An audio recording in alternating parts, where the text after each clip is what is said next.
Hey, what's up and welcome back to Interpreting the Stars, where today I'm going to be talking about Netflix's latest Liam Neeson action thriller. It's The Ice Road. The Ice Road is about a rescue mission. After a mine collapses in northern Canada, a trio of 18-wheeler trucks head out on a frozen ocean wasteland to retrieve them before their window of oxygen closes. But odds are against them, as not only is there deadly conditions out on the road, but there may also be those out there that are trying to stop them at all costs. So first of all, this movie gave me PTSD. For those of you that don't know this about me, before I focused all my time on YouTube, I was an over-the-road truck driver, and that career ended pretty quickly on a windy, icy road when my load lost traction and spun my big rig into a ditch, jackknifing the trailer over to the driver's side, and the sound of metal on metal is still seared into my brain. That was just a regular road covered in black ice. This movie is about a bunch of trucks outright driving on nothing but solid ice. You know, they're getting out of their trucks while they're moving. There's explosions, there's action, and there's even death. This movie is insane, but truth be told, I don't know many films out there that focus so much on trucks as a main character, essentially. And this movie does a really good job with that. So even though it gave me PTSD, it also gave me a lot of nostalgia as somebody that misses certain things about driving in those massive contraptions, because that wasn't just a job, that was a lifestyle. But what about the film as is? Is it any good? Well, I'm biased, but I had a good time with it because I actually really like Liam Neeson as an actor, especially when he takes a sidestep away from all that super action stuff that he's typically known for. And I would say that probably applies here as well. I mean, sure, there's a lot of action as well, but the blunt of the action is mostly performed by the truck, so to speak. Liam Neeson's simply there to look and sound pretty.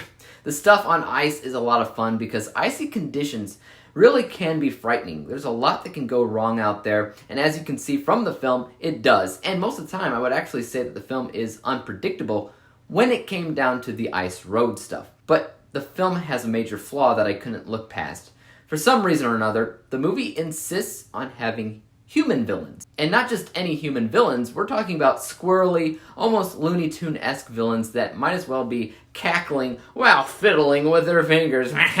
That's not the kind of movie this should be. There shouldn't be any human villains, actually, as this entire film should simply be man versus nature. Heck, I'd even say man versus machine if you want to take technical issues with the trucks into consideration, but human villains? That's too much. And it makes certain aspects of the film a little bit laughable. I mean, I get it. You want to up the ante in terms of action, of drama, of all this. You want Liam Neeson to have somebody to punch at some point. I get it. But with proper writing, you can make a fantastic man versus nature film, especially when it comes down to the fact that nature is just pure, unapologetic, cold climates. Movies like Everest, for instance, is an example of that, or The Day After Tomorrow. Again, same thing. These movies aren't focusing on human villains because they didn't need them. There was plenty of threat that already existed without that. The Ice Road, I believe, already had enough potential as is to work without a bad guy. Just a thought though. I mean, if you're a fan of Liam Neeson or of truck driving or of ice road truck driving, I think the film can work pretty darn well for you. It's nothing that's trying to win awards, as some of those technical areas aren't dealt with as well as they could have been, you know, like some of the CGI, for instance. But one thing that's unquestionable is the fact that it's always moving. It's non-stop action, and at least in my experience, it's also pretty darn thrilling. Meaning at the end of the day, they made the movie that they wanted to make, and I cannot fault them for that. Let's go ahead and break down my final score from an unbiased technical level. The Ice Road did a pretty good job focusing on all the important aspects of a truck driver, and they did that in a way that wasn't just boring, technical stuff. If you're a truck driver, you'll notice these moments in the film that feel maybe a little bit, exaggerated, but in a way also kind of authentic, because other films with truck driving, they don't focus on those things at all. There's a lot of technical things that go into truck driving. Most movies that have truck driving act like it's no different than just jumping into your car at home and anybody can do it. Not so much here. So I appreciated that, but I think some of the writing suffered because they introduced human villains, which I never thought was necessary. Also, I do not want to forget, Liam Neeson has a brother in the film that he is very close to and very protective with.